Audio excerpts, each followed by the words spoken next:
Meus amigos, minhas amigas, uma boa tarde para todos nós. Que Jesus, nosso mestre, nosso amigo de todos os momentos, abençoe os nossos corações, que sintamos a sua paz a nos envolver e a criar a ambiência necessária aqui para todos nós, para que possamos recolher as luzes e as inspirações do mais alto, que hão de nos chegar certamente em abundância, dentro daquela promessa que o próprio Mestre nos fez, de que onde se reunissem em seu nome, aí estaria Ele, em espírito, com a sua inspiração e com a sua luz. Então que todos possamos nos sintonizar a essa presença, para daqui sairmos ainda mais conscientes e dispostos à tarefa que nos cabe. Não poderia iniciar deixando de agradecer pelo convite que nos foi feito, na pessoa do Josué, que intermediou todo o processo, que nos estendeu o convite. Enfim, gostaríamos de agradecer na pessoa dele, a todos que aqui estão, de Chapecó e da região, que nos acolheram com tanto carinho. Já podemos sentir esse carinho e esperamos, de alguma maneira, poder corresponder, trazendo reflexões que possam ser úteis a cada um de vocês. Então, que tenhamos uma tarde proveitosa e que o Mestre abençoe a todos nós. E o tema que nos foi proposto para o seminário dessa tarde é dos mais prementes, diríamos.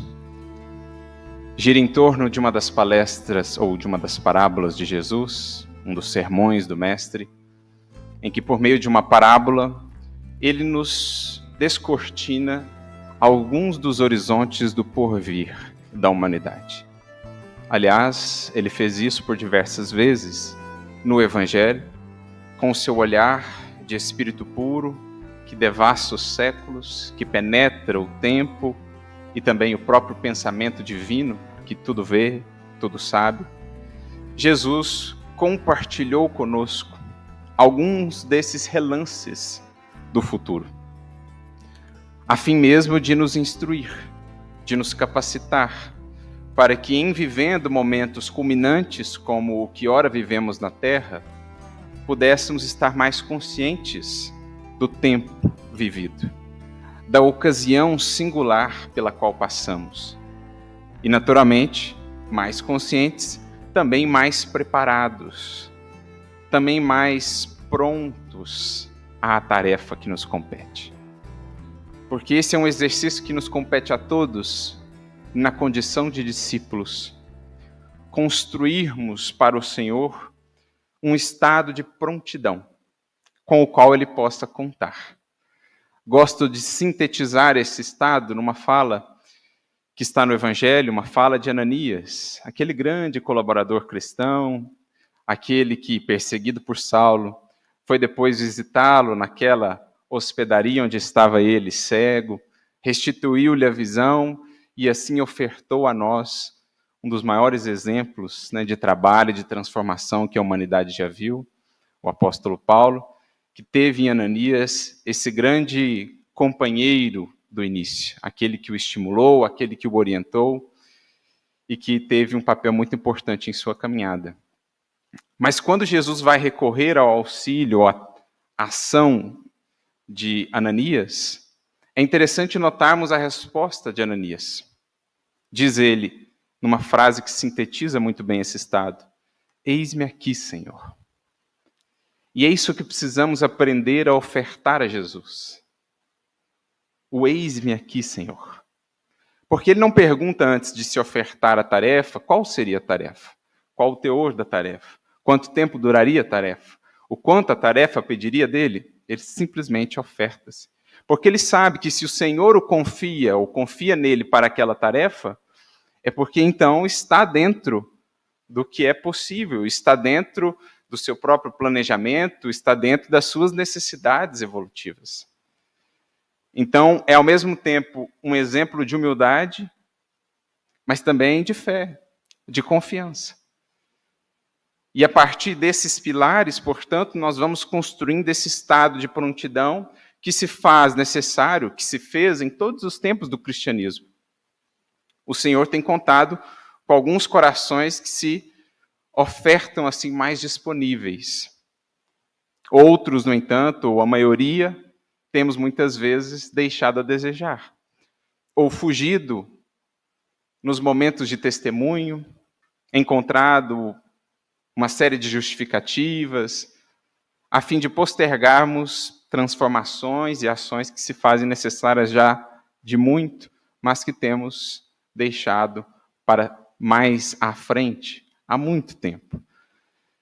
Então, de certo modo, essa parábola de Jesus, assim como outras, ela vai tratar dessa preparação que nos compete ir construindo, ou irmos construindo ao longo do tempo, para que, em surgindo momentos mais específicos, momentos de testemunho de fato, como diz, ou como no Evangelho nós identificamos, né, o chamado Kairos, que é o tempo de Deus, aquela oportunidade que precisa ser aproveitada, a gente tenha esse estado e essa sintonia para perceber o chamamento. Então Jesus ele descortinava para nós algumas dessas frestas, alguns desses relances do futuro, para que em vivendo momentos como que ora vivemos na Terra, especialmente também com o auxílio da doutrina espírita que expande o entendimento para nós dos processos pelos quais todos estamos passando e a própria Terra, a gente consiga entendermos melhor dentro desse concerto e encontrar a parte que nos cabe. Identificar como podemos ser uma nota harmoniosa nesse concerto divino, no qual o regente é o Cristo. O regente de todo o processo de aperfeiçoamento da Terra, seja qual for a frente de atuação, onde vibre o bem, a luz, a fraternidade, a verdade, o amor, por detrás temos o coração de Jesus. Temos o Espírito do Mestre a atuar por meio dos seus servidores fiéis. E ele destaca que esse processo de transição seria um processo com desafios, com dificuldades, mas também um processo que consolidaria de vez para a humanidade novas bases, para que avançássemos agora a um novo estágio de nossa evolução individual, mas também de nossa evolução coletiva enquanto humanidade terrestre. E é, de certo modo, sobre esse processo que vem se desenvolvendo desde antes da vinda dele, mas que ganha um impulso significativo e especial com a vinda dele e o advento do Evangelho, é sobre isso que essa parábola vai tratar. A construção do reino da terra é um processo que demanda tempo. Para nós, aqui da perspectiva material, um vasto tempo. Mas da perspectiva espiritual, um relance, um instante na eternidade. E é aí que a gente já começa a entender a simbologia por detrás do título que foi dado a essa parábola, um dos títulos, né, porque alguns estudiosos a denominarão parábola dos trabalhadores da vinha, que se encontra ali no capítulo 20 de Mateus, logo ao início. Outros a denominarão parábola dos trabalhadores da última hora, porque é um dos aspectos centrais da parábola, e trabalhando essa questão das horas. Mas aí a gente já vai começando a adentrar esse entendimento do que seja essa última hora. Claro, as lições de Jesus sempre trazem em si todo um arcabouço, um simbolismo profundo, que somente os séculos têm nos permitido desbravar.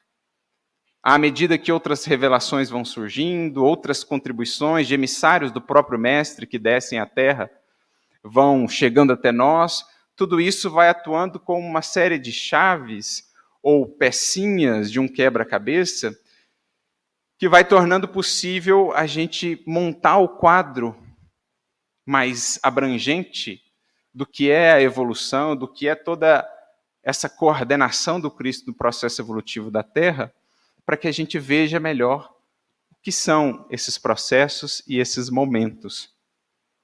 E aqui nós temos uma simbologia profunda no que diz respeito a essa hora.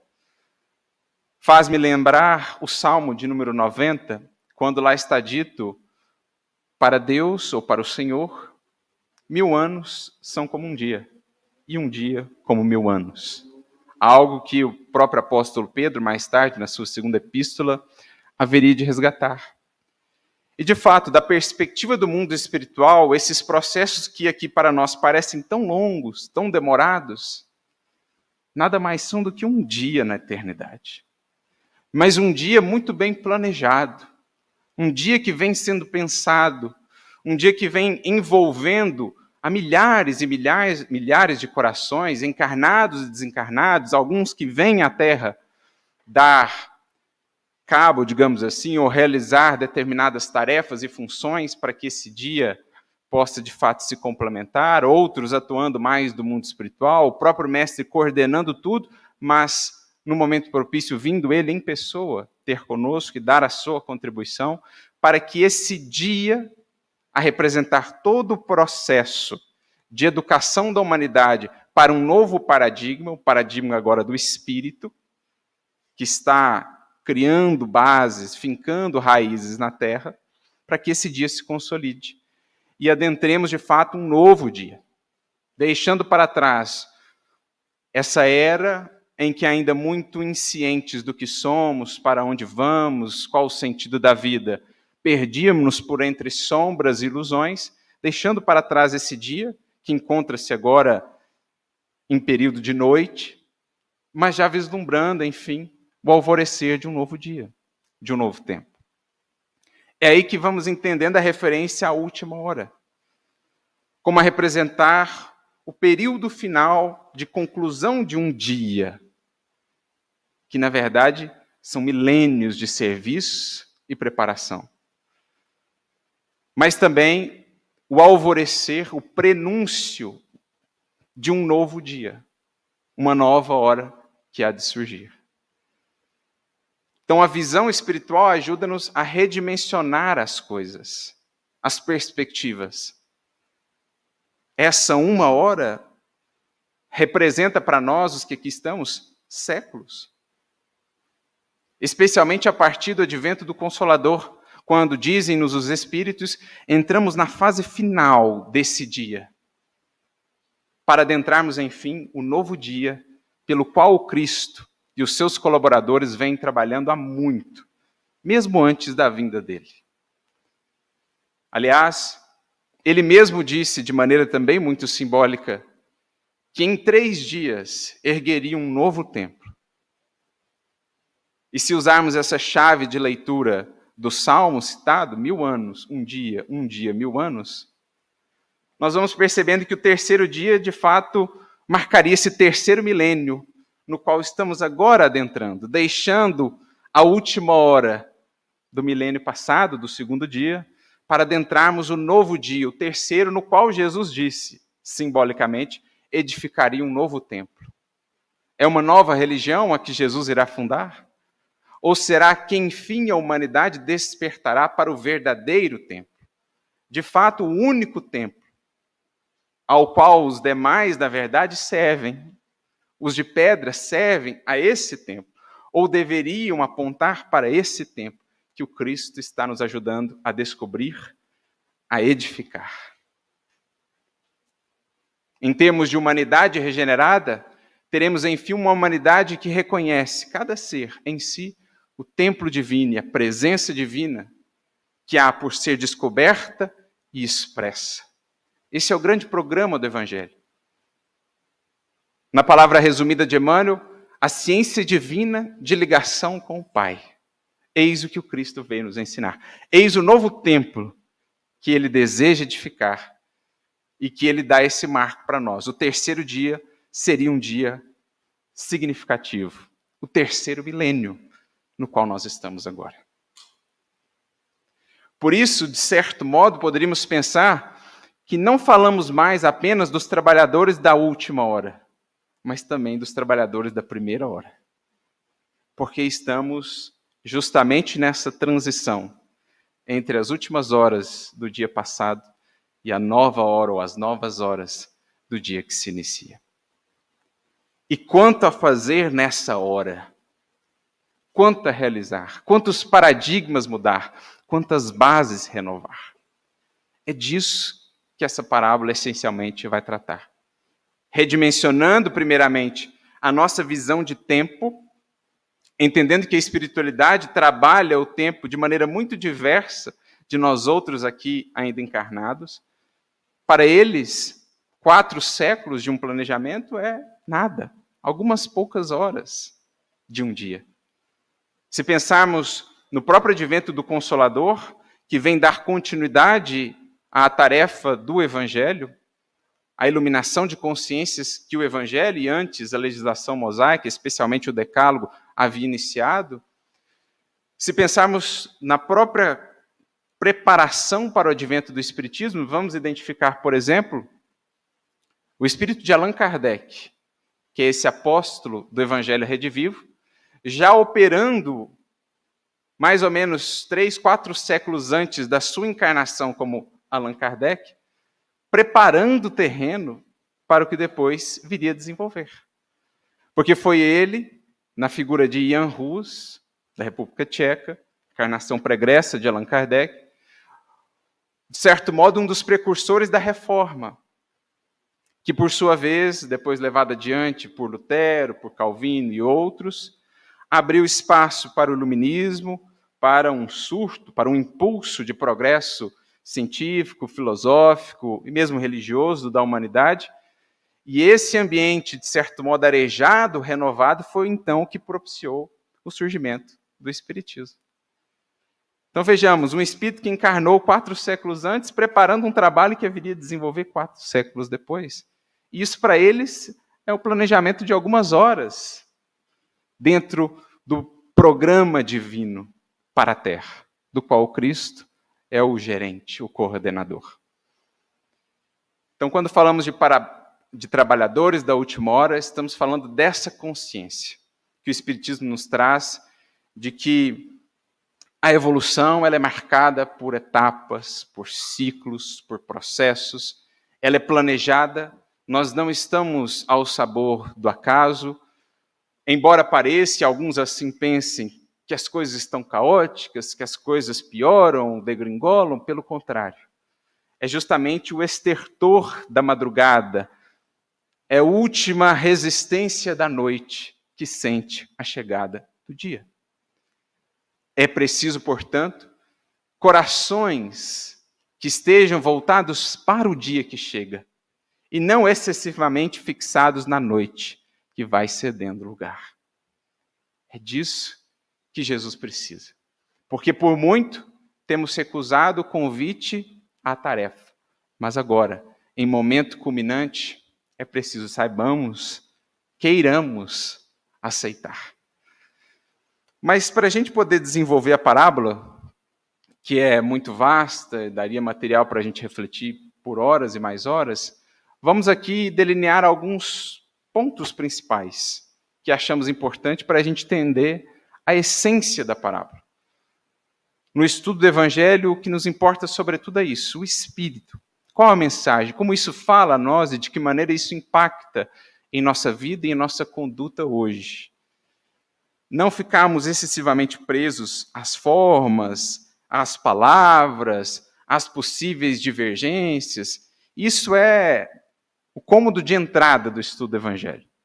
Muitos param nessa primeira porta, nesse primeiro cômodo, deixando de acessar os imensos tesouros que estão mais fundo, nesse castelo em que vamos penetrando. É preciso recorrer às ferramentas, ao instrumental que o Espiritismo e outras informações vão nos trazendo para que a gente consiga superar os desafios da letra, da forma pela qual a mensagem foi codificada, para a gente chegar ao Espírito, aquilo que de fato nos importa e aquilo que comunica ao Espírito que somos hoje, trazendo-nos reflexões e convites. E creio que todos já conheçam a parábola, não vou relê-la aqui, apenas sintetizá-la em algumas poucas palavras, para a gente poder recapitular alguns pontos e então podermos trabalhando esses pontos em específico. Diz-nos o mestre que existia lá um indivíduo, senhor de uma vinha.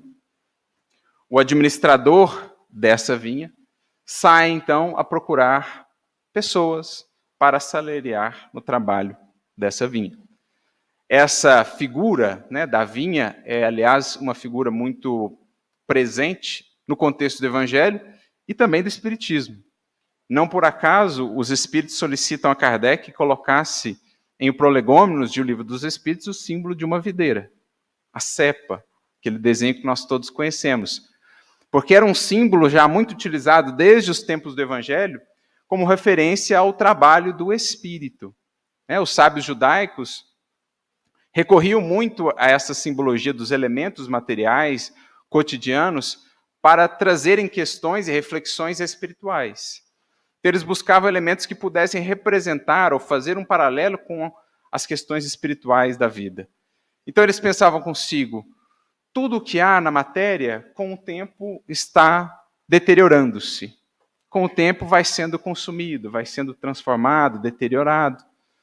Como é que a gente poderia representar, utilizando-nos aí de um símbolo material, o elemento espiritual? Então alguém se lembrou do caso do vinho, que quanto mais passa o tempo, mais valioso, mais saboroso se torna. Por isso o símbolo do vinho, da videira, da uva é tão utilizado no contexto do Evangelho, porque faz uma referência ao elemento espiritual. Quanto mais o tempo passa, mais ele se aperfeiçoa, ao contrário dos demais elementos que dizem respeito à matéria. Por isso já essa vinculação do Evangelho com o Espiritismo na figura ali da cepa. Então existia essa vinha a representar esse campo de trabalho, né, de aperfeiçoamento do espírito. Nós tínhamos o administrador da vinha, que numa das abordagens que poderíamos ter, naturalmente compreendemos como sendo o próprio mestre, e o senhor da vinha, na verdade o senhor do universo, de todas as vinhas que aí existem, incontáveis no universo sem fim, nosso Pai, o Criador. E como é da própria natureza da criação, quer Deus que cada filho seu contribua para o aperfeiçoamento e progresso da criação. E assim também, por consequência, para o seu progresso pessoal. Então Deus concebeu a sua criação, a sua obra, de modo que cada filho seu, cada ser por ele criado, encontre a parte que lhe toca nessa grande obra divina da qual todos nós somos partícipes. Inclusive, quando vamos à questão de número 132 do Livro dos Espíritos, e Kardec indaga eles sobre a finalidade da encarnação, os Espíritos serão claros que um dos objetivos da encarnação é justamente ajudar-nos a identificar a parte que nos toca na grande obra divina. Como que, se por meio do processo das encarnações e do aprendizado que aqui vamos tendo, cada um de nós pudesse se encontrar como parte única, insubstituível dentro da criação divina. Sem qualquer orgulho ou petulância, mas também com a consciência de que se aqui estamos, Deus conta conosco para algo realizar.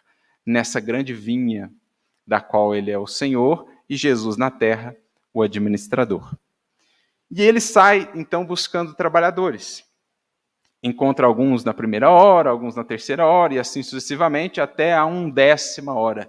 Daí a expressão, né, a última hora, ou os trabalhadores da última hora.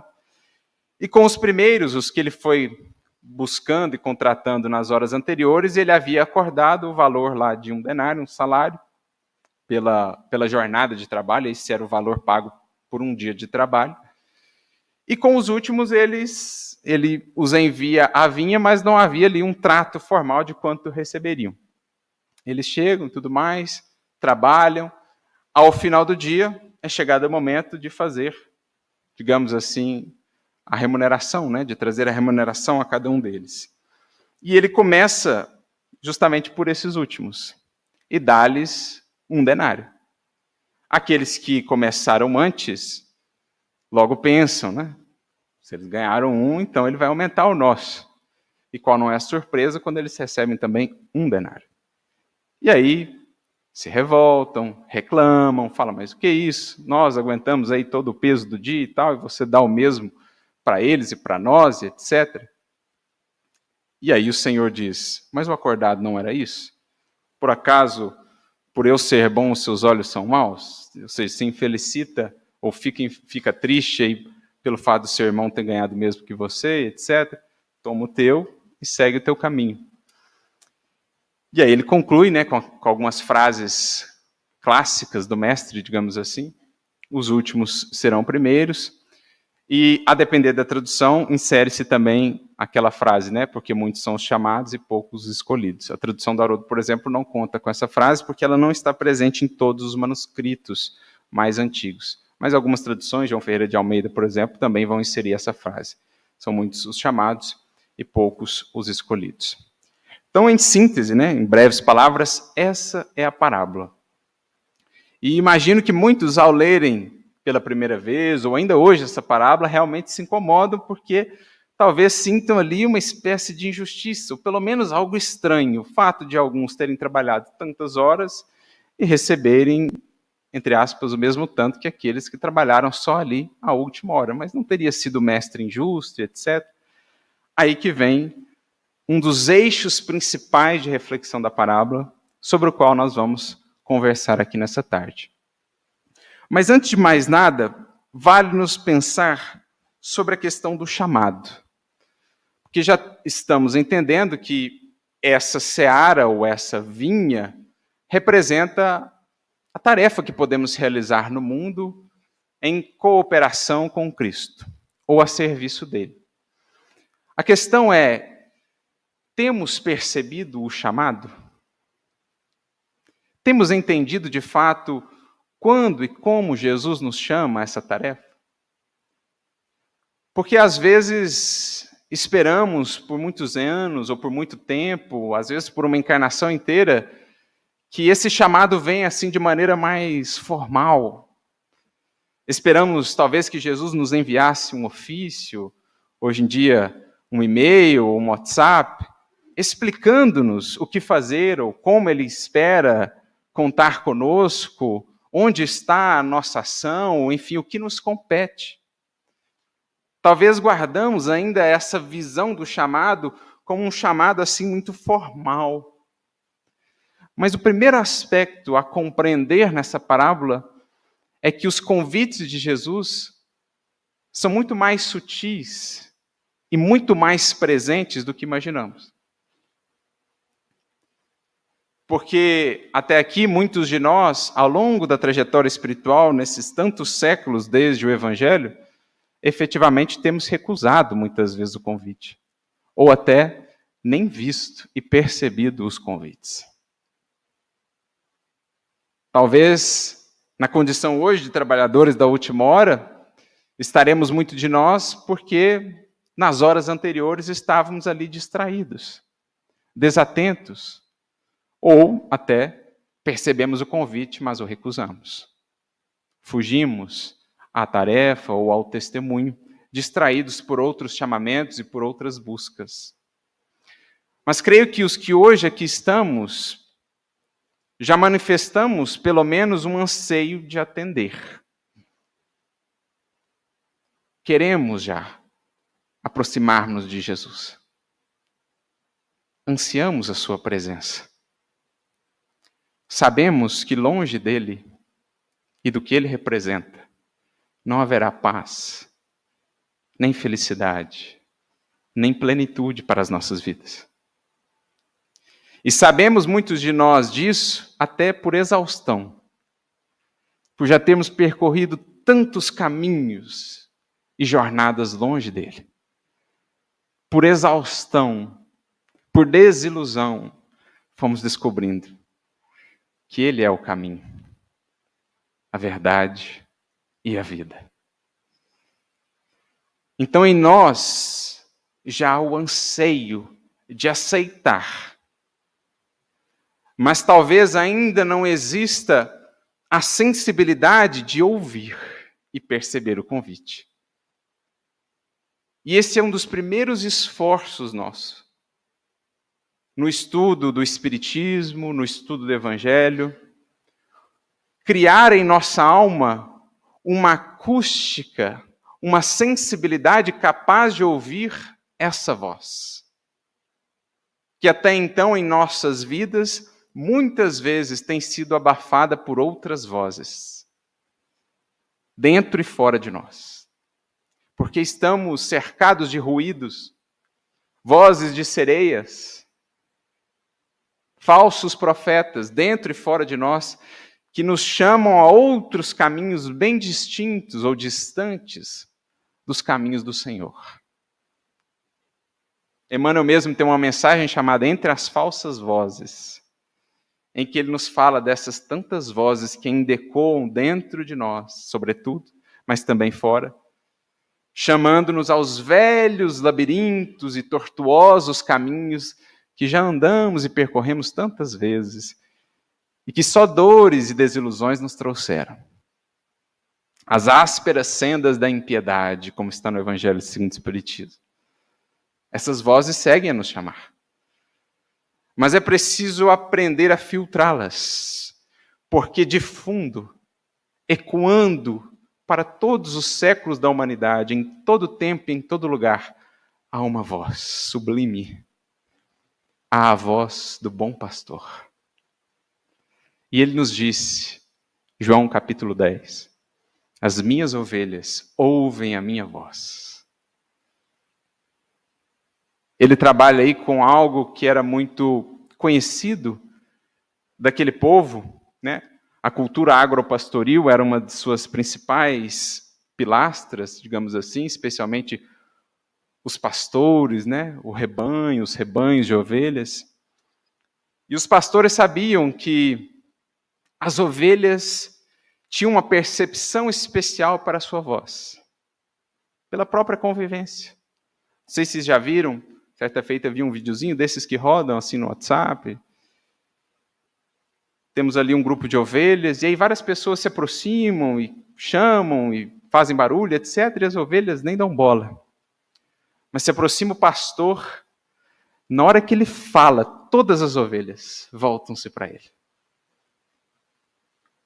Porque pela intimidade aprenderam a identificar em meio a todas as outras vozes, a voz do bom pastor. E é isso que nós precisamos. Na intimidade que vamos construindo com Jesus, em meio a todos os ruídos do mundo, vamos conseguindo ouvir a sua voz. Em meio aos falsos profetas que dentro de nós gritam ainda, não perdoe, não releve, não aceite, revolte-se, ecoa aquela voz que diz, misericórdia quero, e não sacrifício. Em meio às vozes do mundo que nos convidam, consuma, goze, aproveite, porque é só isso a vida. Diz aquela voz que fala, as palavras que vos trouxe são palavras de vida eterna. É preciso sensibilidade para ouvir essa voz falando conosco em meio a esses tantos ruídos e vozes do mundo. É preciso disciplina, é preciso trabalho interior de autocontrole para saber escolher qual voz atender e quais vozes filtrar. Faz-me recordar aquela passagem interessante da Odisseia, o caso de Ulisses, Odisseu, quando eles vão cruzar o Mar das Sereias, e ele então solicita aos seus marujos que o amarrassem ao mastro do barco, para que, em ouvindo as vozes das sereias, não pulasse ele no mar, em busca das velhas ilusões, porque é isso que representam as sereias no simbolismo. Ele amarra-se ao mastro da embarcação, e o que é o mastro da embarcação? Lembra-nos ela, de primeiro assim até a figura de uma cruz, a representar os nossos deveres, os nossos compromissos. Amarremo-nos a eles, porque são eles que nos protegem, são eles que nos dão a sensibilidade de filtrar as vozes que não agregam e ouvir a que nos chama para a frente e para o alto. Então esse é o primeiro trabalho e a primeira grande lição da parábola. Entender que o mestre segue caminhando no mundo, convidando para a sua vinha.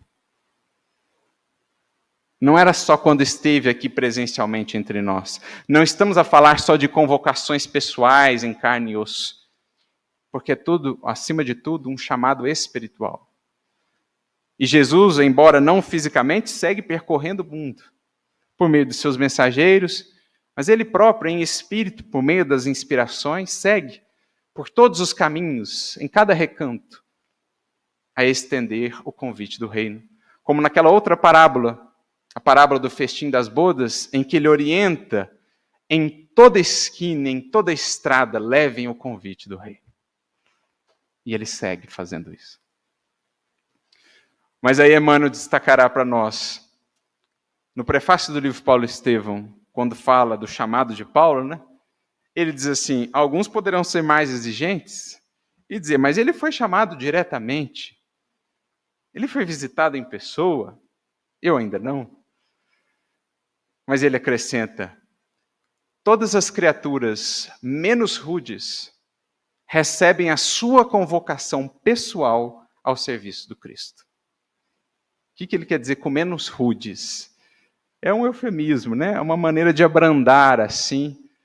Toda criatura que não está ainda completamente embotada pela materialidade, pelas paixões, toda criatura que já tem um mínimo de sensibilidade, de lucidez, tenha certeza, recebe a sua convocação pessoal. E não é uma convocação para ser cristão, não, no rótulo. Porque temos servidores do Cristo em todas as latitudes e longitudes da terra, ostentando os rótulos os mais diversos, alguns até sem rótulo religioso. Estamos falando daqueles que atendem ao chamado ao progresso da humanidade, ao bem comum, à fraternidade, à educação, à arte, enfim, àquilo que edifica. Estão atendendo à convocação pessoal à vinha do Senhor, porque a vinha de Jesus não é só a vinha do cristianismo, do catolicismo, do espiritismo, do protestantismo. A vinha de Jesus é o mundo. O campo é o mundo, dirá o mestre no Evangelho. E todo aquele que atende a convocação ao bem mais puro, mais sincero, estará atendendo a convocação pessoal de Jesus. Mas o que Emmanuel está dizendo é isso, que todas as criaturas menos rudes, que não estão ainda no completo sono da matéria e das ilusões, receberão convocação pessoal. Porque, como diria um amigo, Jesus não pesca de rede, ele pesca de vara. É um por um. É ovelha a ovelha, como faz o pastor, que conhece cada uma delas. Diz Emmanuel, acrescentando, as formas do convite podem variar, mas a essência do apelo é sempre a mesma.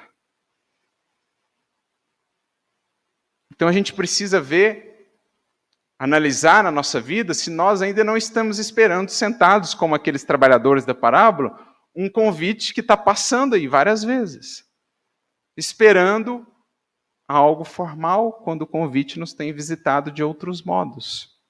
Ou esperando aquilo que desejaríamos fazer, quando Jesus nos convida aquilo que precisamos fazer. Não, Senhor, mas eu gostaria de trabalhar aqui. E o mestre diz, Pedro, te levareis aonde não queiras ir. Porque talvez, de princípio, Pedro fosse o que menos desejaria trabalhar na casa do caminho. Porque era o menos paciente. Imagina eu, Senhor, aguentando todo dia esse tanto de gente, com esse tanto de problema, com esse tanto de coisa. Crê, Pedro, te levarei aonde não queiras ir, mas onde precisas estar. Porque esse é o compromisso de Jesus conosco, o da nossa evolução, não o de nos agradar. Mais tarde, sim, será agradabilíssimo, quando entendermos. Mas nem sempre, no primeiro momento, é. Mas o compromisso dele não é agradar, num primeiro momento, mas educar, libertar. Por isso disse Paulo em Gálatas, se eu ainda quisesse agradar aos homens, eu não seria servo de Cristo. Porque o nosso compromisso é a libertação das consciências.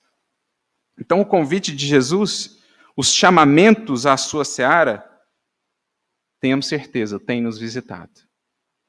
aos montes. A questão é treinar o olhar e a acústica da alma para os perceber. E para nos auxiliar nesse sentido, recorremos a um primeiro texto de Emmanuel, que está no livro Instrumentos do Tempo, capítulo número 24, em que o Emmanuel traz-nos uma mensagem chamada Chamamentos, em que ele comenta justamente essa parábola, e ele diz assim: os apelos do céu ressoam por toda parte, sem palavras, sem abalo, sem ruído. Então, geralmente, os convites do céu chegam até nós sem palavras, sem abalos, sem ruídos. Porque eles chegam buscando um coração que aprendeu a fazer mais silêncio. O silêncio da humildade, o silêncio da mansuetude, o silêncio da moderação, o silêncio da harmonia. Diferentemente do vozerio, do ruído imenso do orgulho, da vaidade, da ansiedade, da aflição, o silêncio do coração que encontrou-se minimamente já em Jesus. Esses convites chegam. De que forma? É a dureza de coração que te convida ao exercício da piedade. Quantos de nós já pensou que o convite de Jesus para nós chegaria na forma daquela notícia que nos fala da dureza de coração de um irmão nosso? Aquela notícia que nos fala de um crime hediondo. Quantos de nós pensam nisso, ou isso, como um convite? É um convite à piedade. É um convite à compaixão. Quantos de nós pensa ou enxerga naquele parente ainda completamente insensível à mensagem do Cristo? Um convite à aplicação. Um convite ao testemunho e ao trabalho na sua seara. O trabalho da paciência. O trabalho do lavrador, que semeia agora para esperar talvez 5 anos até a produção. Talvez 1, 2 encarnações até uma primeira produção. Foi esse o convite que Lívia entendeu diante da dureza de coração de Públio Lentulus, que se mostrou intransigente, inflexível. 25 anos de silêncio no lar. Em decorrência de uma injustiça. Ele não se voltava a ela, não falava com ela, a não ser as coisas mais formais. 25 anos. Enquanto muitos poderiam ver nisso apenas algo pelo que se lamentar, ou uma causa de sofrimento, de aflição, certo que doía o coração, mas ela via mais do que isso apenas. Ela via ali um convite de Jesus. E ele passava pelo seu lar e a chamava à sua vinha. E ela aceitou. Semeou naquele coração. Sem expectativa de colheita. Não sabia para quando, mas semeou. E o resultado aqui está. Essa mensagem que hoje nós lemos, em boa parte devemos a Lívia, que entendeu o convite de Jesus que a visitou por meio da dureza do coração do marido. E aceitou. É a dor que te pede reconforto balsamizante. A dor que identificamos mais próxima de nós, a mais distante. Convites à sensibilidade. Convites a enxergar agora de fato o outro. Porque no contato com a dor do outro, e também com a nossa, é que vamos nos humanizando. Saulo ouviu isso de Ananias, quando ele começava ainda a sua tarefa no Evangelho, depois da primeira pregação frustrada, em Damasco mesmo, ele volta abatido, com aquela indiferença, dos doutores da lei, dos fariseus que o ouviram.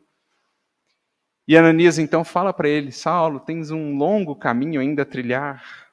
E a primeira tarefa do semeador é ajuntar sementes. Mas até conseguir efetivamente semear, primeiro, Saulo, precisarás conviver com a dor humana. Porque a dor nos humaniza.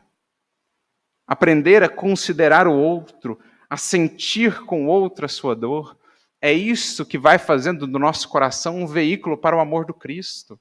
É isso que vai nos aproximando do coração dele, que quer chegar aos aflitos. Então a dor é um convite. Não a revolta, não ao desânimo, mas ao serviço e à disponibilidade. É a calúnia que te reclama o esforço heróico do perdão com absoluto esquecimento do mal. Quantos veriam na calúnia que sofreram um convite a mais de Jesus?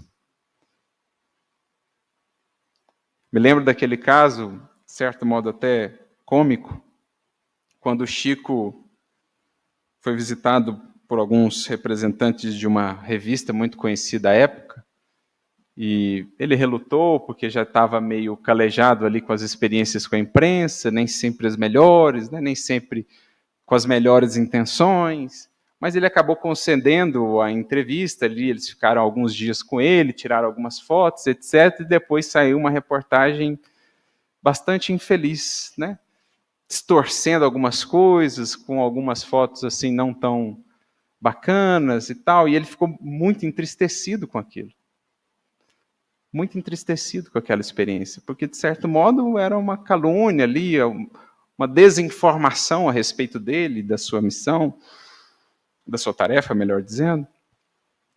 E aí, um dia entristecido, né, ele percebe a presença de Emmanuel, pergunta para ele por que ele estava naquela condição, e ele diz: mas você não viu a reportagem que saiu na revista Cruzeiro?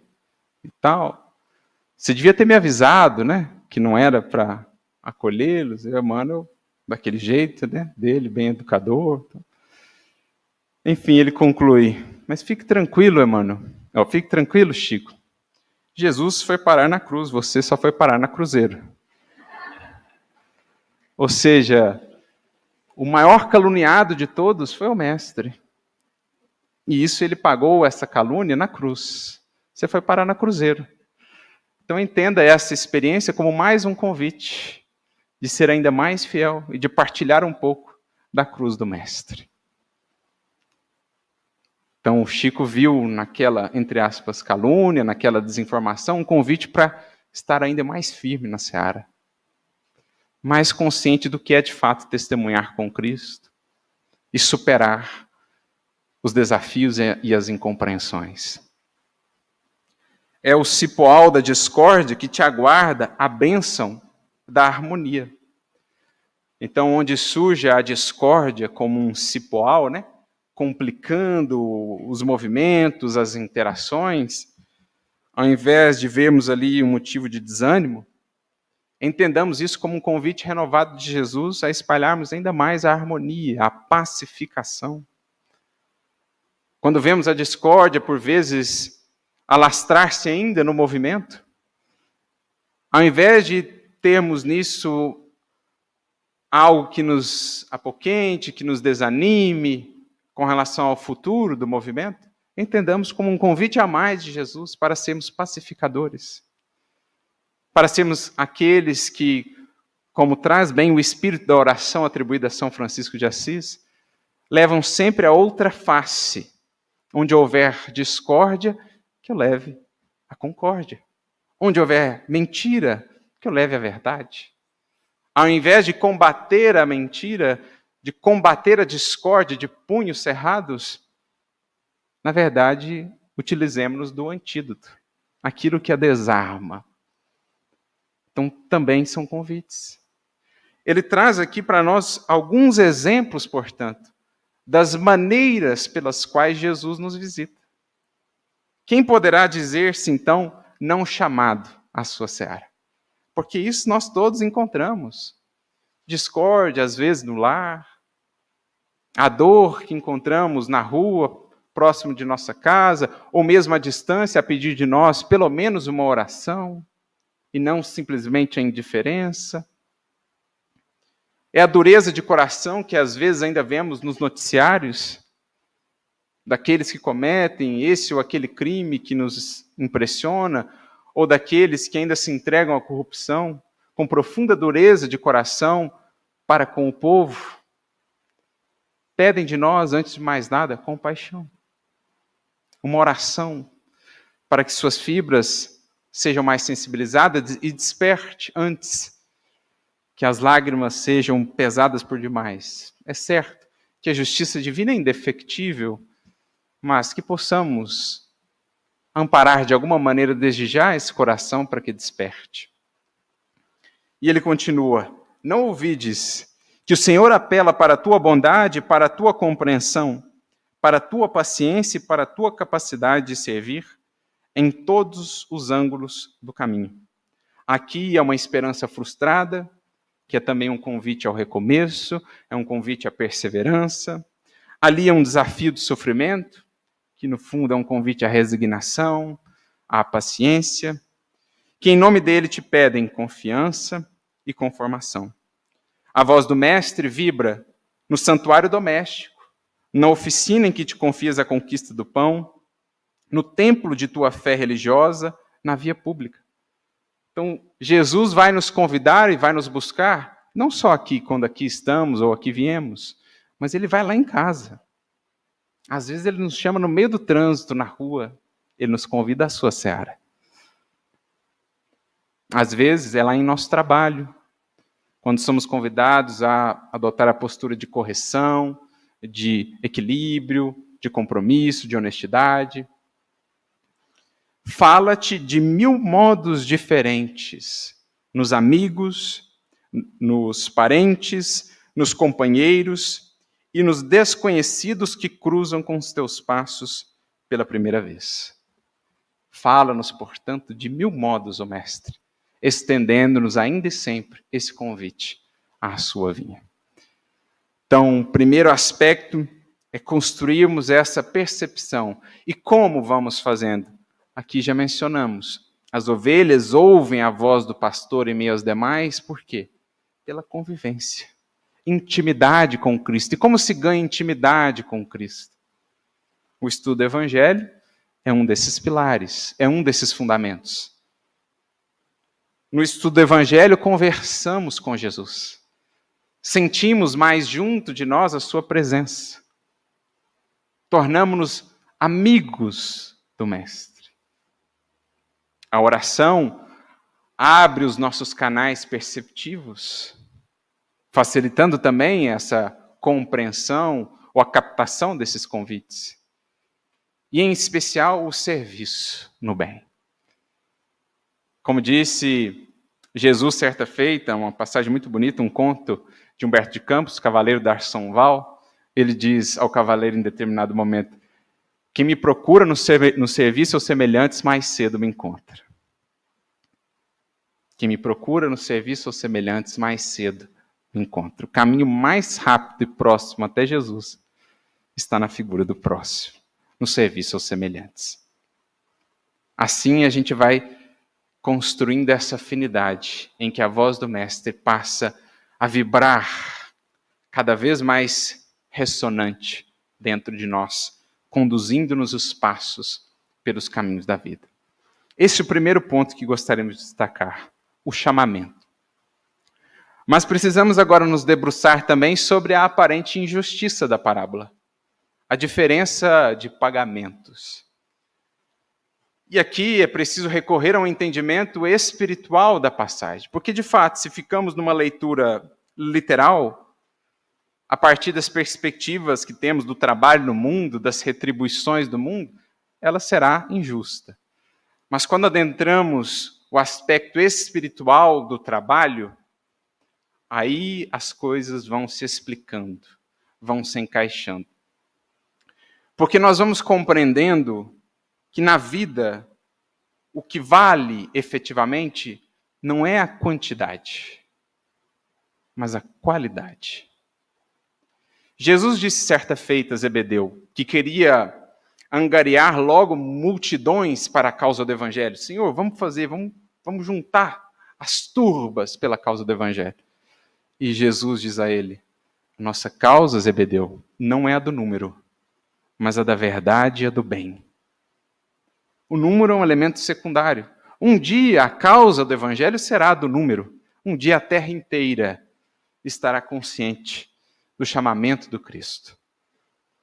Mas, antes de mais nada, a preocupação fundamental é a qualidade, é o teor de nossa ação e de nossos esforços. E aí está a grande chave de entendimento da passagem. Porque, pelo próprio relato final, quando mostram-lhe, quando o evangelista, no caso o mestre, que trouxe a parábola, mostra-nos as características ou a postura daqueles que adentraram nas primeiras horas, nós vamos percebendo que eles não estavam assim no campo com um espírito propriamente de serviço. Estavam ali mais voltados para o interesse mesmo. Queriam garantir o seu e não estavam tão preocupados com o outro, quanto o outro ganharia. Na verdade, ficaram até incomodados com o fato de o outro ter ganhado mais do que, ou pelo menos o mesmo tanto, melhor dizendo, do que eles. Então a gente consegue ter uma leitura um pouco do que movia aqueles corações que reclamaram. E perceber qual o espírito do esforço que haviam empreendido. Porque trazendo isso para algo mais próximo de nós, de que me adianta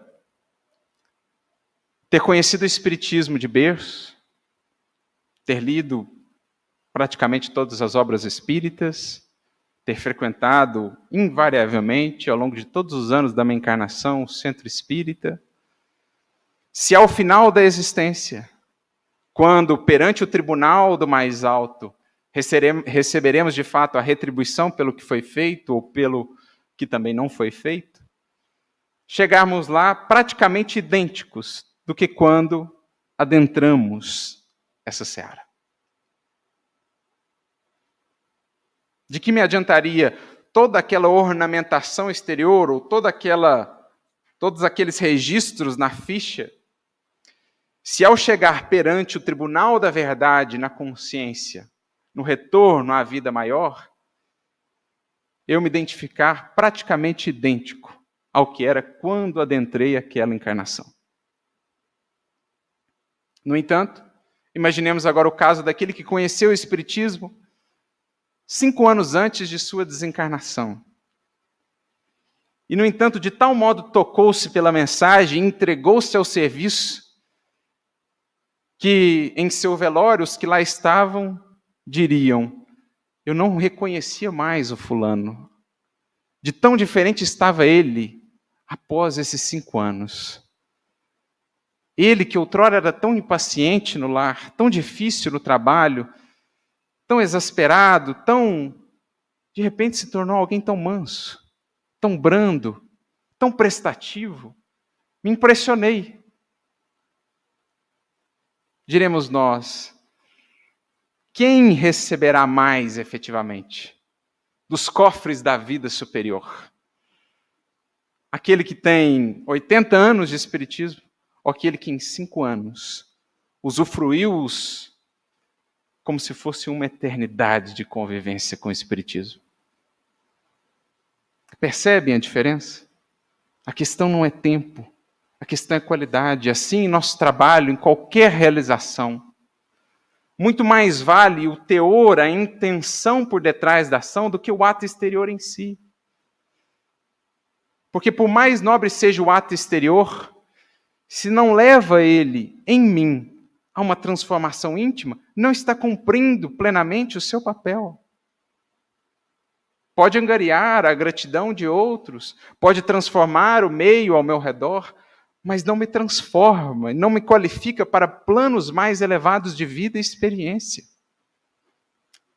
Essa é a questão fundamental. E o que nos parece pela parábola é que aqueles que reclamavam, que adentraram primeiro, ali estiveram na posição do esforço mínimo, cumprindo só ali o formalismo, o convencionalismo da ação. Enquanto que aqueles que entraram por último, pelo encantamento, pelo devotamento, pela abnegação, realizaram, efetuaram de fato uma tal transformação que entendeu o Senhor que a retribuição deveria ser pelo menos igual, materialmente falando. Mas espiritualmente, na verdade, angariaram mais, porque entenderam a finalidade do trabalho. Entenderam que além dos resultados materiais do trabalho, o principal ativo do trabalho, o principal retorno, são os contentamentos espirituais que ele proporciona. Isso nos faz lembrar uma mensagem de Emmanuel que creio é uma chave de entendimento central para a parábola. No livro Pensamento e Vida, capítulo de número 7, o Emmanuel tem uma mensagem intitulada Trabalho, em que ele nos diz assim: agir por agir não vale.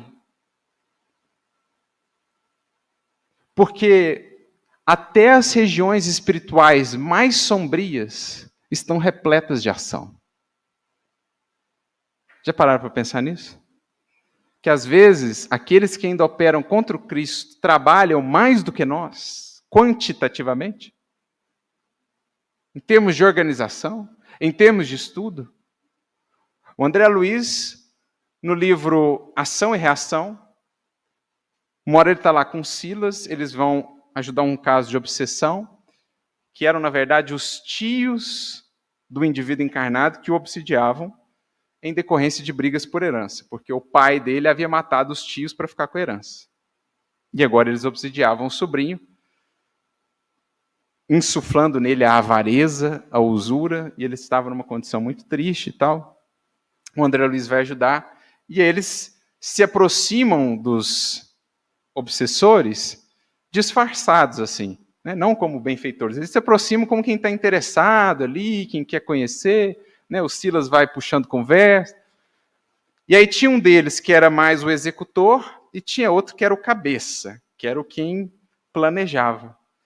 E aí, de repente, eles começam a conversar com esse indivíduo, e o André Luiz fica extremamente impressionado, porque ele tem uma aula de obsessão, de mente, de sintonia, de sugestionamento mental.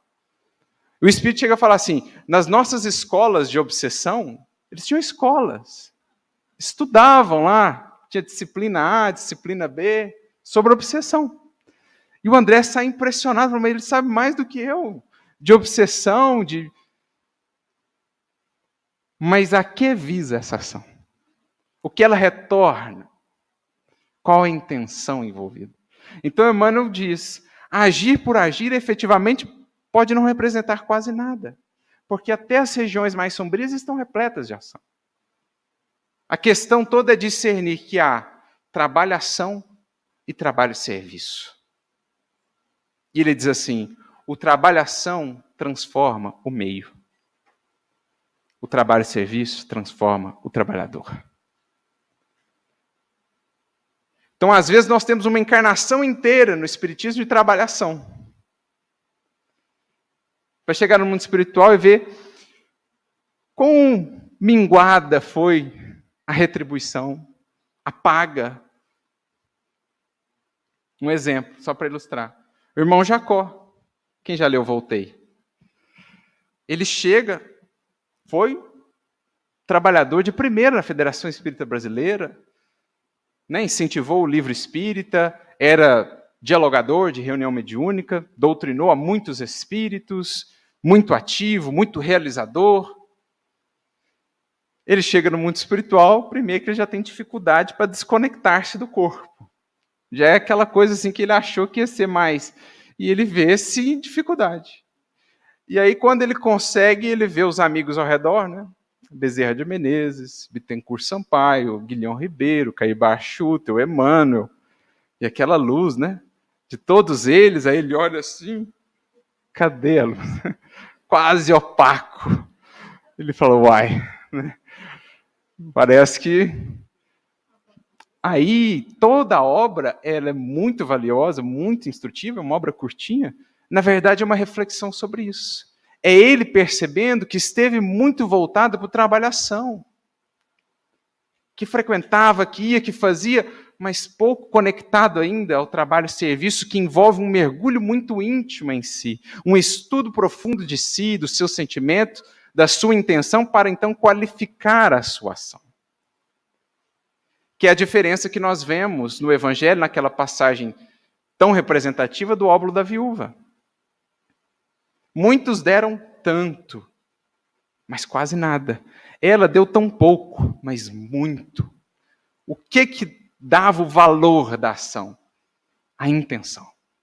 Ela o fazia com o espírito de abnegação, de renúncia, de sacrifício mesmo. Dava daquilo que lhe faltaria, enquanto os muitos davam simplesmente do supérfluo, sem qualquer intenção realmente nobre, muito mais por status ou por vanglória, porque as moedas no gasofilácio do templo faziam barulho quando caíam, então o indivíduo entrava lá, derrubava aquele tanto de moeda e todo mundo olhava. Vanglória. Ela com seus 2 leptos entrega. Ninguém a viu, Jesus a enxergou e disse: vejam aquela mulher, ela deu mais do que todos eles juntos. Percebe? Ali Jesus dá o tom. O que qualifica a ação é o valor sentimental a ela agregado. Não é o tempo, não é a quantidade, mas a qualidade. 1 hora bem vivida com Cristo pode valer mais do que uma encarnação inteira de puro convencionalismo exterior, de apenas formalidades religiosas, de apenas visitas distantes ao centro, em que aqui estou mais distante. É integrar-se à mensagem, é conectar-se profundamente, é agregar ao que fazemos aquilo que ilumina de fato, aquilo que pereniza, que torna perene e duradouro o que fazemos, o amor. Por isso eu me recordo de uma outra mensagem de um espírito chamado João Modesto. É uma mensagem muito interessante, ela está no capítulo 80 do livro Ideal Espírita. E ela se chama O Salário da Abnegação. E aí ele vai trabalhando essa ideia de que, para além das obrigações comuns, o indivíduo que vai além das simples obrigações, ele passa a ser credor de uma remuneração extra, de um salário extra, que é o salário da abnegação. Que as leis terrestres não conseguem conferir, porque elas não têm meios de aferir o valor da ação, mas a lei divina tem. Quem ultrapassa, portanto, a fronteira da simples obrigação, quem caminha, como diz Jesus no Evangelho, mais do que a primeira milha e vai à segunda, esse passa a ser credor de uma retribuição extra, de uma retribuição espiritual, que é o salário da abnegação. Aliás, isso está também em uma outra obra, num conceito que às vezes é tão mal entendido em nosso movimento, quando fala-se lá do bônus hora, no livro Nosso Lar, né, muita gente faz tanta confusão com isso e acha que é quase igual o dinheiro na terra, mas se a gente atentar bem o conceito, o que definia o valor do bônus hora? Era a quantidade de tempo trabalhado ou o teor do trabalho do indivíduo? É o que está lá, se a gente analisar profundamente. Então, quanto mais abnegação, mais credor se faz o indivíduo desse salário extra. E aí o espírito João Modesto continua dizendo: o trabalho comum no mundo é recompensado pela moeda a exprimir-se nos honorários que recebemos. Agora, o trabalho extra no reino do espírito é pago em recursos de ascensão para a alma. Sempre que, para além da simples obrigação, tem que ir lá fazer a palestra hoje, tem que ir lá dar o passe, não queria de jeito nenhum, tem que ir lá conduzir.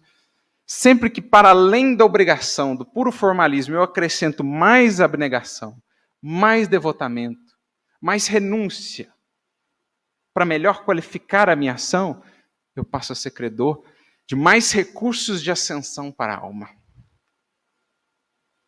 E ele continua: o trabalho ordinário, isto é, comum, o trabalho corriqueiro, conduz o indivíduo, a criatura humana, ao domínio horizontal do meio em que vive. O trabalho extraordinário eleva-o em direção vertical às esferas superiores. Olha que magnífico.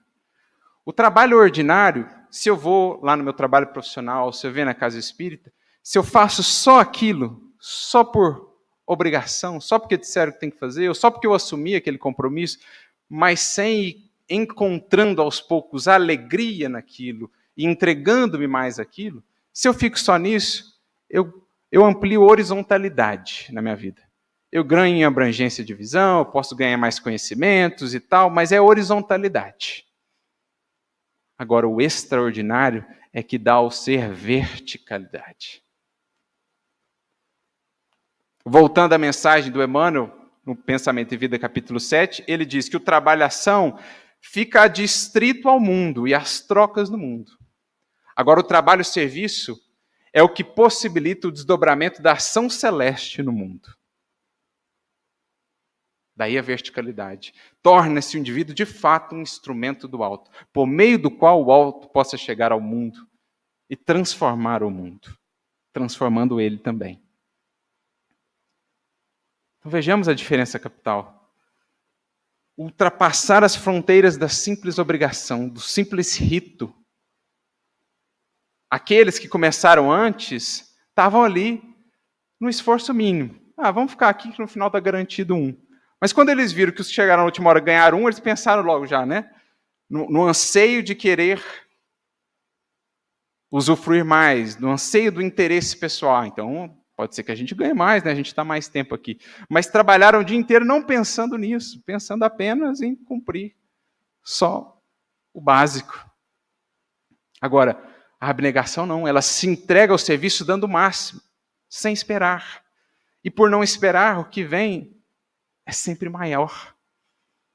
Por isso Jesus diz, os últimos serão os primeiros. Os que se colocam por último na fila da expectativa, da exigência e do capricho, serão os primeiros a receber, estarão nos primeiros lugares de recepção de mais e mais bênçãos na vida. Agora, os que se colocam em primeiro lugar de exigência, de capricho, de interesse pessoal, estarão nos últimos, em termos de recepção do verdadeiro valor do trabalho e da ação com Cristo. Por quê? Aqueles que adentraram primeiro e depois estavam reclamando ao final, não haviam percebido a principal remuneração que poderiam ter tido. Qual que era a principal remuneração? Mais horas de trabalho. Mais tempo de trabalho com Jesus. Mais tempo de proximidade com Ele em campo de serviço. Essa é a principal remuneração para quem se alista à seara do Mestre. Estar mais junto dele. Mas como trabalhavam desconectados desses propósitos, não percebiam essa remuneração adicional. Eles tinham 8 horas a mais, ou até mais, e não sabiam perceber o valor disso. Porque ainda não encontravam aquilo que é o crucial, como diz Emmanuel. Quando o trabalho se converte no prazer de servir, eis o ponto crucial do entendimento da remuneração espiritual. Eles não haviam entendido isso. E todas aquelas horas a mais que tinham, que seriam horas a mais de alegria, de contentamento, de utilidade, de realização, eles lançaram fora. Abriram mão daquela retribuição. Porque não a percebiam ainda.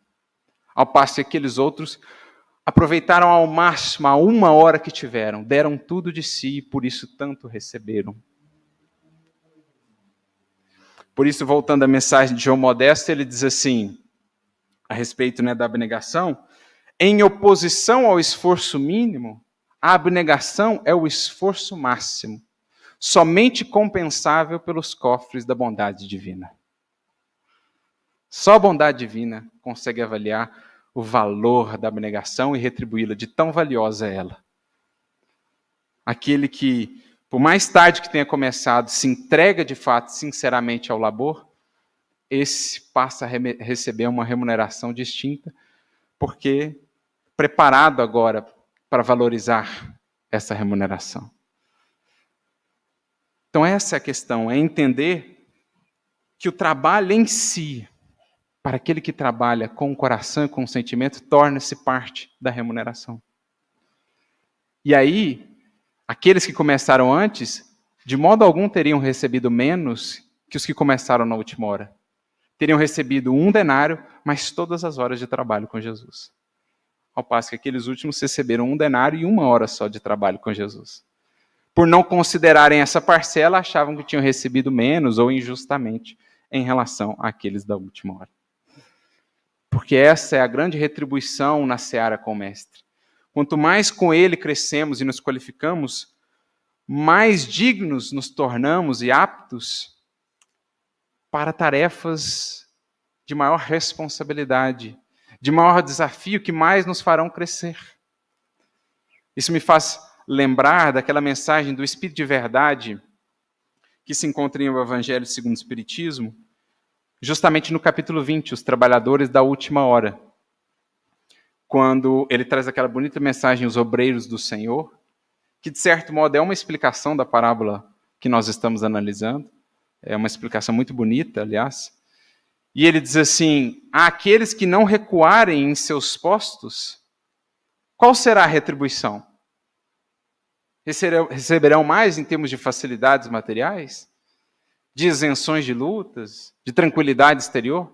Qual que é a retribuição para aqueles que não recuarem nos seus postos? Isto é, que realmente trabalharem com afinco, com presença. A retribuição para eles? Os postos mais difíceis. Que retribuição interessante. Quem mais trabalhou, recebe um trabalho mais difícil.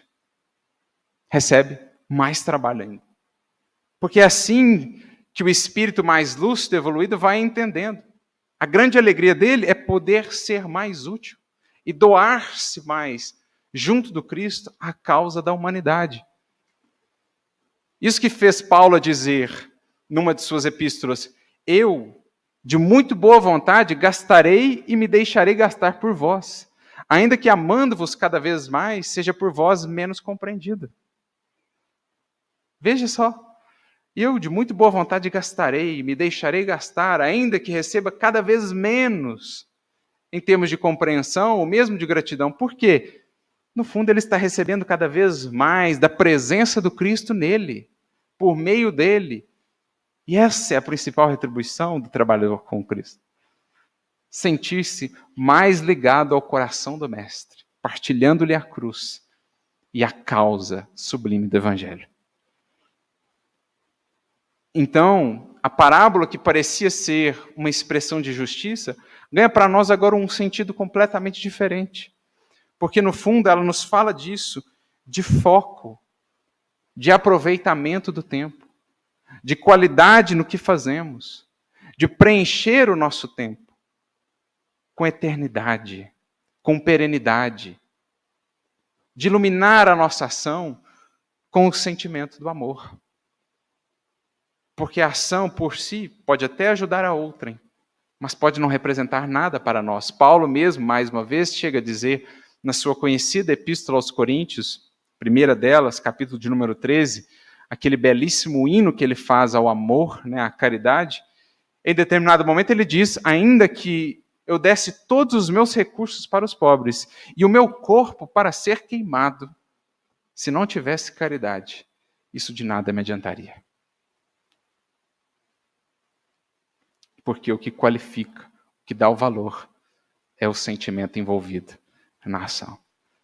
Então, na verdade, a parábola do Mestre é um convite ao nosso acrisolamento, ao nosso aperfeiçoamento por meio do trabalho, transformando-nos a partir dele. Uma análise sincera de como tem sido a nossa ação em sua seara, para que não venhamos a estar naquela condição, por exemplo, lembrando aqui do livro Sexo e Destino, Pedro Neves, que no mundo espiritual, não estamos falando nem de um encarnado, estamos falando de alguém no mundo espiritual, em nosso lar, coordenador de um trabalho, que estava de tal modo desajustado internamente, que no momento em que é chamado a auxiliar um indivíduo, que no caso era o seu genro, encarnado ainda, que estava traindo afetivamente a sua filha, mas ele era o responsável ali por amparar aquele grupo de espíritos. Ele se desequilibra de tal modo que começa a socar espiritualmente o genro,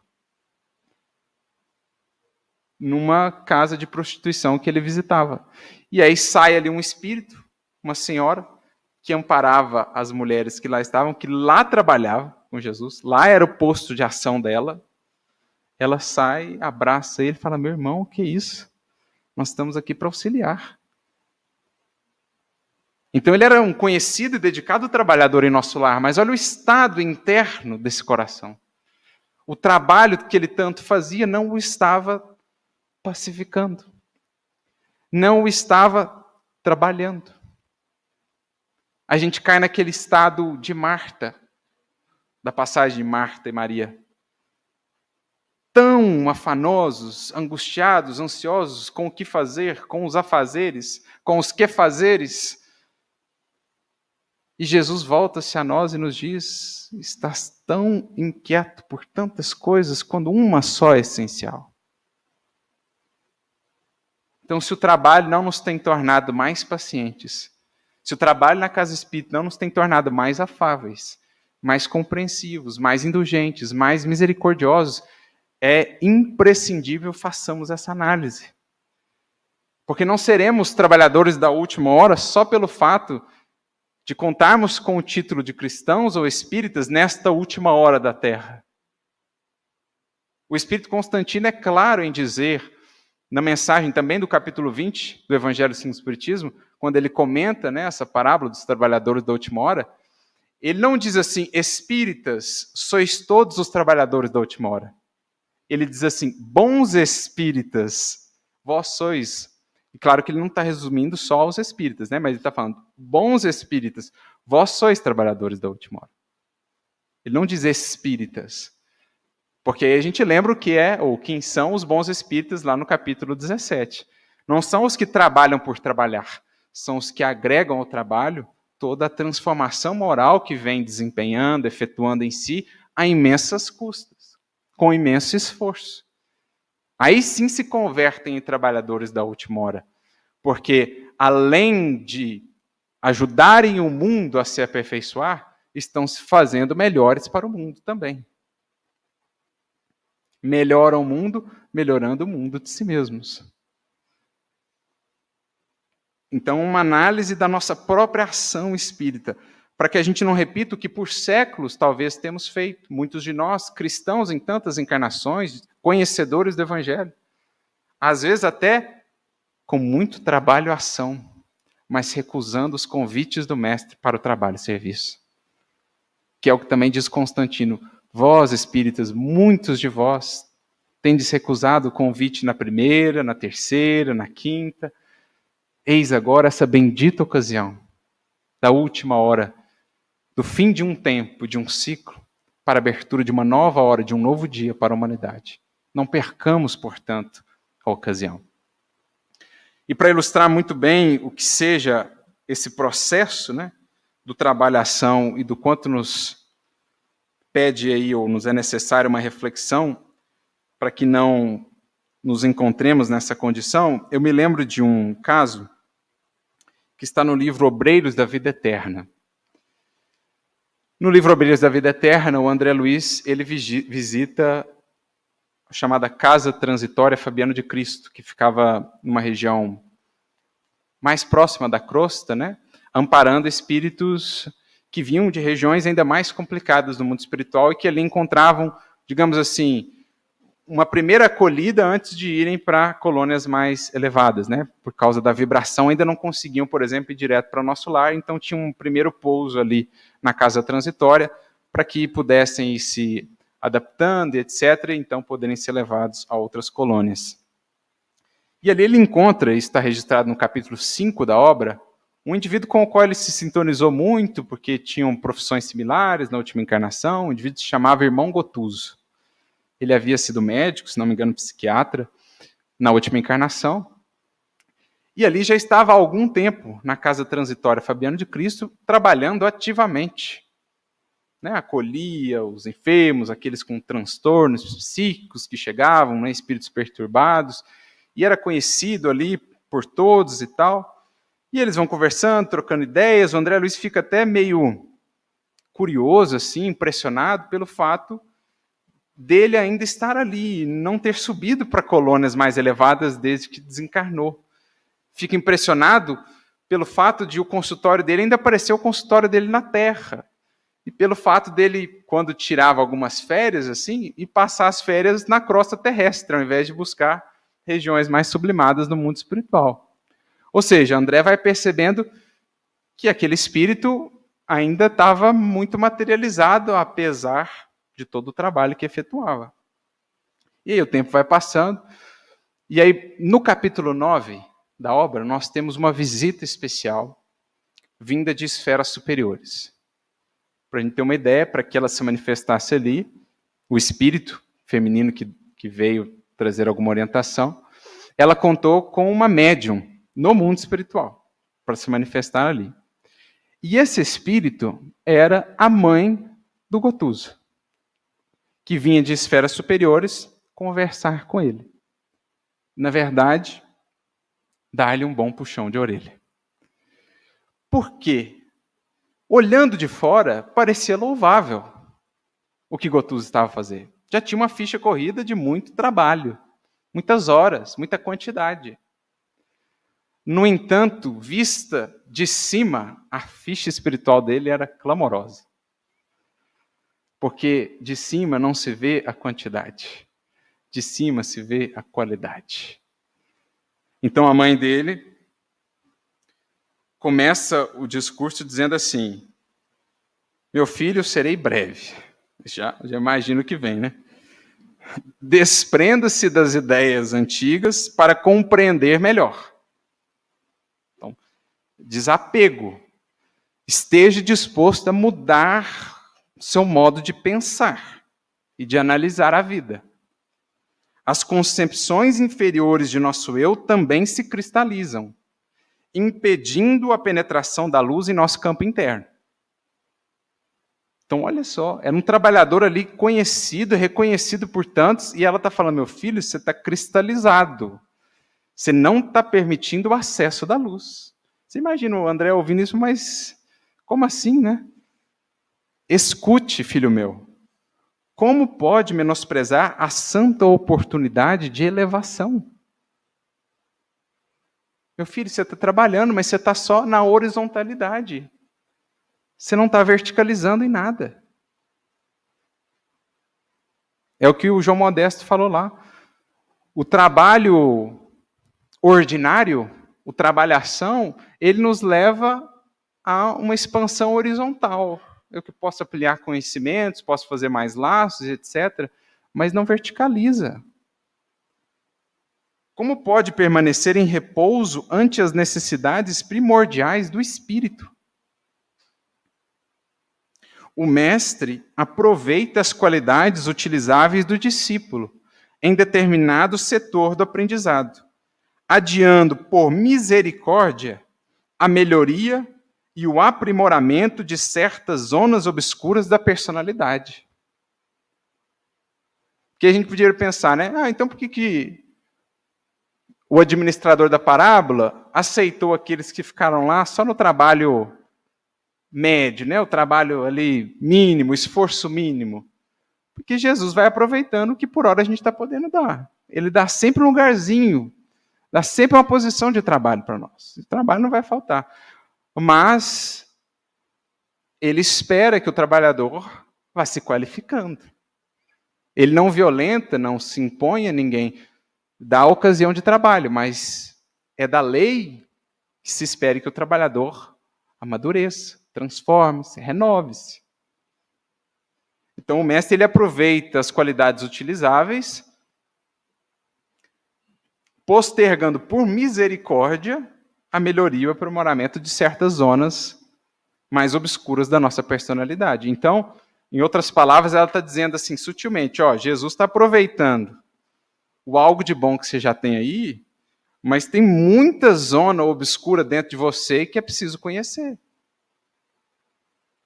E que só nesse trabalho, ação, só nesse movimento exterior, você não vai adentrar. Por vezes, o aprendiz retarda-se meses, anos, séculos. Nós podemos ter séculos de, entre aspas, trabalho na seara de Jesus. Muitos de nós temos. Agora, vai avaliar o valor desses séculos. Jesus não é senhor de violência e nunca impõe drásticos à obra evolutiva. É cultivador do trabalho, da esperança, e aguardará sempre compassivo e bondoso as nossas decisões de colaborar no apostolado redentor. Suportará as nossas faltas muitas vezes. Entretanto, em nosso próprio interesse, deveremos atentar vigilantes para os seus ensinamentos, com a sincera disposição de aplicá-los. Então, Jesus dá-nos um lugar na sua seara, observa-nos com misericórdia e amor, mas não vem nos cobrar, não vem violentar para que a gente faça as transformações que nos competem. Ele vai observando, vai misericordiosamente esperando que o trabalho de algum modo nos desperte. Só que, em nosso próprio benefício, vale ou é preciso investamos, atentemos para isso e investamos nisso. Por isso ela continua mais adiante. Suas manifestações de natureza exterior instruem e confortam. Porque ele recebia os espíritos ali, instruía, explicava, falava da condição deles, né? Dava um consolo, falava de Jesus, etc. Então, suas manifestações de natureza exterior instruem e confortam. Seus pensamentos mais íntimos, entretanto, dilaceram-nos o coração. Por quê? Porque ele ainda trazia mágoas da encarnação. Não havia perdoado, compreendido a esposa, que adquirira novas núpcias, ainda trazia certos ressentimentos, etc. Então ele não queria olhar para isso, deixava isso numa caixinha escondida e entrava no movimento, até mesmo com um processo de fuga para essas questões mais profundas. Porque muitas vezes assim é. Nós entramos num excesso de movimento exterior em fuga aos processos mais íntimos de autoconhecimento. Vou dar um exemplo. Uma outra obra de André Luiz. O livro No Mundo Maior. Nós temos ali no capítulo 3 e 4 aquela bonita reflexão que Calderaro traz sobre a casa mental. Os 3 andares da casa mental, o superconsciente, o consciente, o subconsciente, né? O futuro, o presente e o passado. E aí ele explica essa questão quando eles estão analisando um caso obsessivo, em que o encarnado e o desencarnado eram muito próximos, né? O que hoje estava desencarnado havia acolhido o encarnado como uma espécie de filho adotivo, e aí por questões ali do comércio que eles tinham, eles se desentenderam por questões de dinheiro e um matou o outro. O filho adotivo ali matou aquele que o havia acolhido. E aí, no mundo espiritual, ele se tornou obsessor dele. E eles vão analisando a vida do indivíduo e percebem qual foi o processo daquele que ficou encarnado. Porque agora ele estava profundamente enfermo, em decorrência do processo obsessivo. Mas o que ele fez? Como ele cometeu o crime e escapou à justiça humana, porque ele inventou lá uma história de que alguém tinha entrado na loja, tinha assassinado o cara, e ele só estava ali. Enfim, ele escapou à justiça dos homens. Mas no plano mental da consciência, ninguém foge de si mesmo. Na tentativa de fazê-lo, o que ele fez? Começou a trabalhar. Workaholic. Trabalhando para tentar abafar os gritos internos da consciência. E aí prosperou materialmente, construiu uma vida ali e tal, mas chegou um ponto em que o próprio corpo ressentiu-se dessa fuga e disse, eu não aguento mais. O corpo caiu adoecido. Mas todo o trabalho que ele havia efetuado ali era um processo de fuga do contato ou do encontro com a consciência. No caso dele foi trabalho material, prosperando materialmente.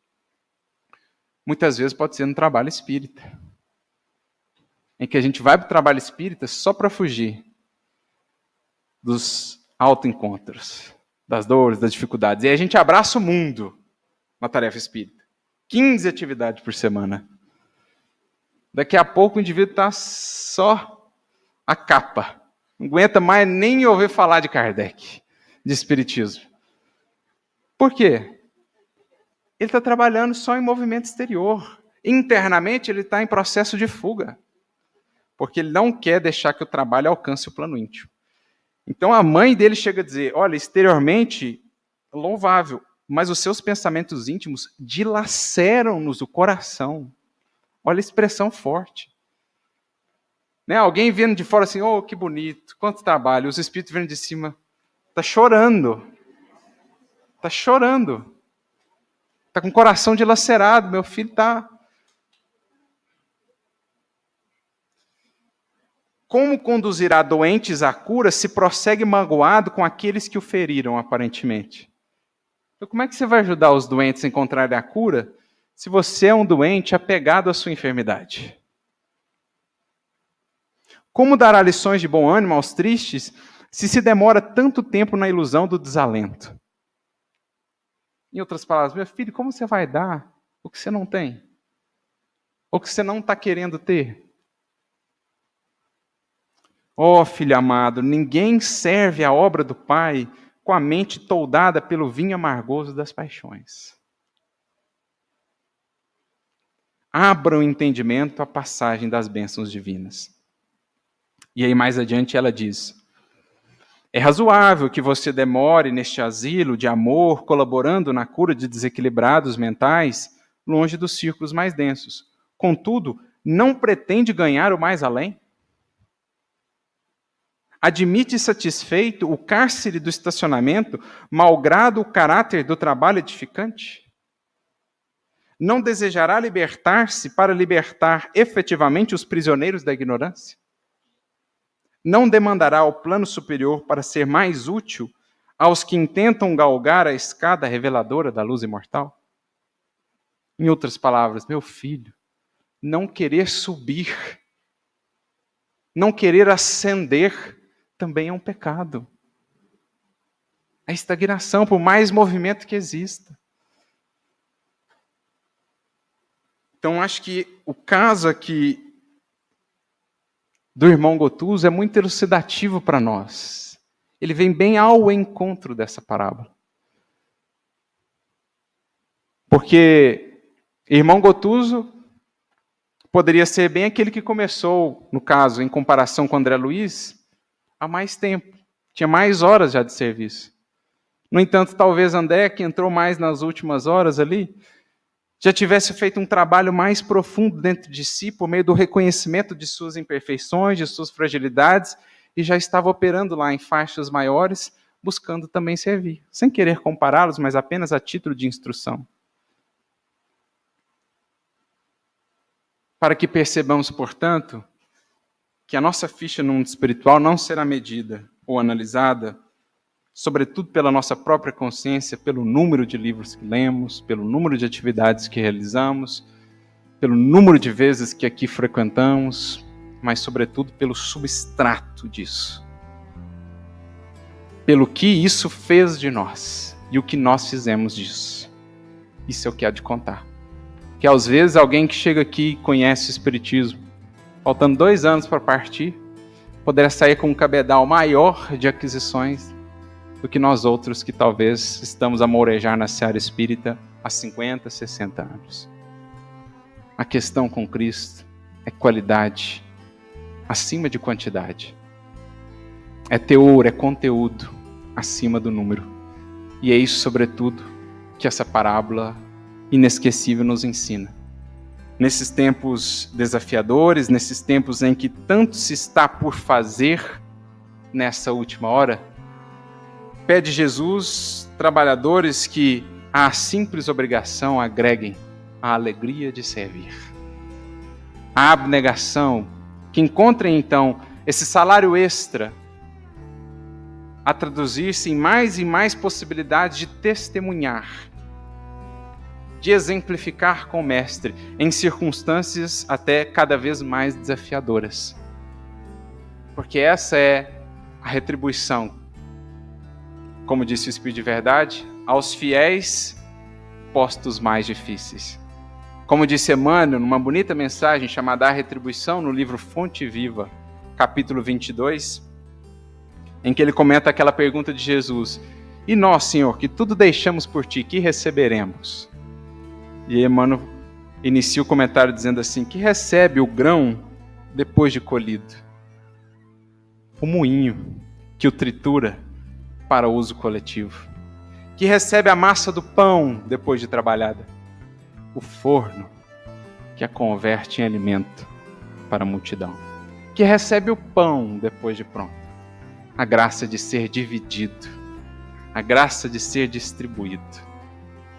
Foi isso que Simão foi descobrindo ao longo do trabalho com Jesus. Quanto mais lhe acendrou a fé, a maiores testemunhos foi convocado.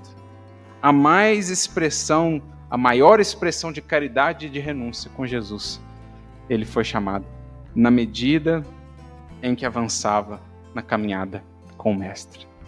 Que possamos, então, estreitar os nossos laços com Jesus, na devida intimidade que com ele precisamos construir, a fim de que saibamos identificar os tantos chamados diários que por nós passam, os convites que nos visitam dia a dia, chamando-nos a essa seara, e que dentro dela, quando surgir a ocasião do trabalho, da simples ação façamos serviço, da pura obrigação façamos a alegria de servir e de se doar.